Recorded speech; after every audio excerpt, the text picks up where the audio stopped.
Now available in paperback and e-readers, Spellbound, A Darker Shade of Black. Get your copy today at your favorite online bookseller.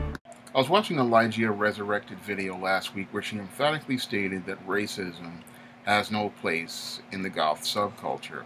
And as a darkly inclined black man who wants to support the goth subculture, I wholeheartedly agree with Adrian that racism has no place in the goth subculture.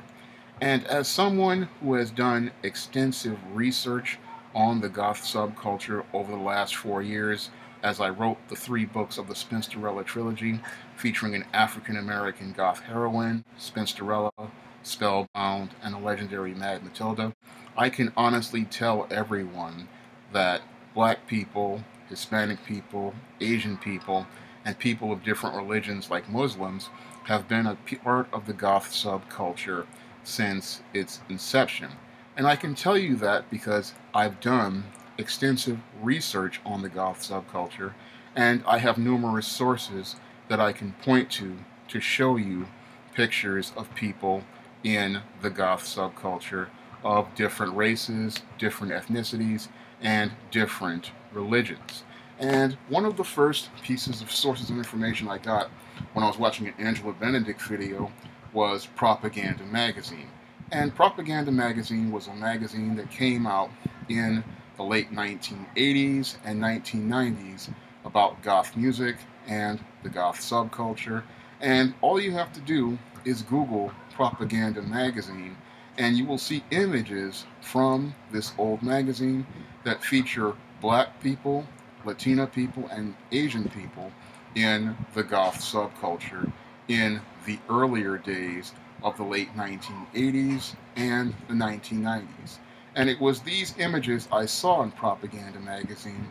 that gave me the background for the Matilda Crowley character in Spellbound, whose story starts in the year 1989. Now, the year 1989 is a significant one because this is the year that we had Tim Burton come out with Batman, and it was a year before that Beetlejuice came out, and it was a year also before The Cure made its first record. So this is a very critical year in the goth subculture because 3 major events, again, in the culture are going on right now. You have Tim Burton making movies, and you have The Cure's first record just about to drop. So with 1989, we have pictures of black people in these magazines, and we have them all throughout the 1990s. So that's part of my research on it. And as I've done my research over the last 4 years, I have seen black goths on websites like the Tumblr website FYBG, and that website gives you a picture of black goths all across the country. Not to mention, I have also, as I did my research, watched numerous channels featuring black goths like Rose Nocturnalia, Jessin King, Gothic Soulflower, and many others. Now, while they don't post videos regularly, like weekly, like many of the white goths, they do post their videos, and they are out there, and all you have to do is a little bit of research to find those black goths and find Latina goths like Ligiea Resurrected, Alien Queen of Darkness, and Drac Makins, who make videos on the regular when they have time. Now, because when I did my research on the goth subculture, I found out that goth is just not a white thing. Goth is an international thing, and it is a celebration of darkness by people all over the world. So when you have somebody saying goth is white, they just do not understand the broadness of this goth subculture, because I've come to understand the millions of people all across the globe who are a part of the goth subculture, and that's why I can say goth is an international subculture, because I've seen people not only in the United States be a part of the goth subculture, I've seen people part of Canada, people in Germany, people in Mexico, people in Muslim countries, people in Japan, people in South America. Goth is international, and anyone who says goth is white is lying to themselves, because I have done the research, and you can do the research. All you have to do is type in things like Black Goth, Hispanic Goth, Asian Goth, and you will find these channels the same way I found these channels and on YouTube. And all you have to do is go to Tumblr and type in Black Goths, and you will find all of these goths of different races, different ethnicities, and different cultures, all celebrating the darker side of life in their own way, and in some ways incorporating their own cultures into their own darker perspective and darker aspect of life. Now, another point Ligiea Resurrected made on her video was the lack of support that goths of color get from companies that produce goth fashions and goth makeup. And this I call a complete shame, because when it comes down to goths of color have a hard time finding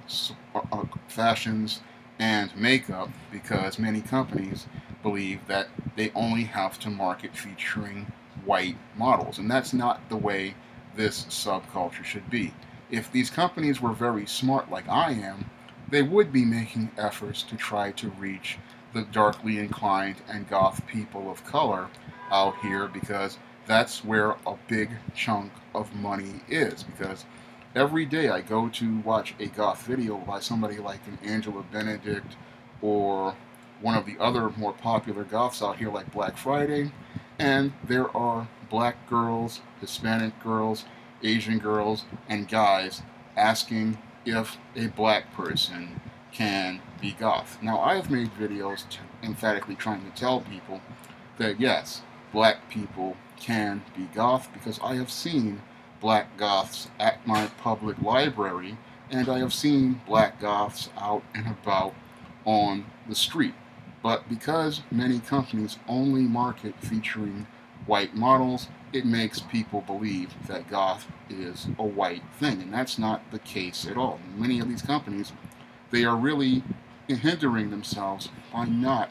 featuring goth models of color, because there are many very attractive African American, Latina, Asian, and Muslim women out there who would love to model for many of these companies, like your Punk Raves, your Dracula Clothing, and many other companies like your Jeffree Star Makeup and many of these other companies. But because they don't get the opportunity to go out there and show the beauty of dark skin in dark fashion, these companies wind up losing out on millions and even billions of dollars in US sales and international sales. Now, I know that audience is out there of people of color who want to buy and support goth products, because when I released Spinsterella in 2015, I got this outpouring of support from the goth subculture that I didn't even get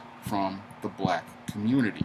And when I first released Spinsterella, the first people to go out and help promote the book were black people in the goth subculture. They were the first ones to post this book on their Tumblr and get the word out about this book. And they were also there to help me promote the other two books in the Spinsterella trilogy, Spellbound, about Matilda Crowley's baby bat years, and The Legendary Mad Matilda, about Matilda's period where she was in the industrial scene and at this crossroads in her life. So if it wasn't for the people of the goth subculture supporting me of all races, I wouldn't have gotten the word out. And if it wasn't for people out here supporting me, we wouldn't have this book doing as well as it is right now, because I'm one of those guys who wants to help people in America and all over the world learn more about the goth subculture, and I want black people to learn about the goth subculture. And that was the reason why I wrote the 3 books of the Spinsterella trilogy because I knew that there were black goths out there, and I knew that there have been black people in the goth subculture for years. However, when it comes down to our media, we don't put the word out about those black people who have been a part of the subculture, and those black people don't get the representation they deserve, and we don't get to see those diverse images because we have these companies only looking to market to white people. And again, they're shooting themselves in the foot because there's lots of money out there if you go out here and market towards African Americans, Latinos, Asians, Muslims, and people all over the world, because those people want to celebrate their darkness, and they want to wear dark fashion, and they want to wear dark makeup, and they want to listen to goth music. But all it takes is these companies making efforts to reach out to those bases of customers and show them that they can be a part of the scene too. I know that they have been a part of the scene since its inception, but what we want to see is them getting the representation they deserve. Because again, I know that audience is out there, because when I went again to target that audience and write for them with the books of the Spinsterella trilogy, they came out and supported me in force. And that money that I'm making, these companies could make as well, because it's a literal gold mine waiting to be mined on. Unfortunately, many companies will have this notion that goth is white, and they're not looking at the green in the pockets of many of those people who want to show their darkness, who have dark skin. Because I see the beauty in people who have dark skin, and that's why I featured a digital piece on the cover of Spinsterella that I got from one of the people who was a fan of my writing, Run.exe. And I did that, put that piece on the cover because I wanted to show that there were people who had dark skin who could wear a goth aesthetic, wear a goth look. And I put that on my cover so to let people know that yes, you can wear this aesthetic. Yes, a person of color can wear these goth looks, and it can still look incredibly beautiful. That's the reason why I featured that digital art on the cover of Spinsterella's 2nd edition, and why I had Mike Williams draw the cover for the legendary Mad Matilda. I wanted people to understand that goth is for black people, it's for Hispanic people, it's for Asian people, it's for Muslim people, and I have seen people of different races and ethnicities be goth in my community. So when this woman sits there and says goth is white, she doesn't understand the history of this subculture, she doesn't understand the diversity of this subculture, and she does not understand anything about this subculture at all. As someone who has actually done the research on the goth subculture, again, I can honestly tell you there is a place for everybody in the goth subculture, and there is no place for racists at all, because as a culture of people who are outsiders, we're people who are willing to accept people based on the content of their character, not the color of their skin.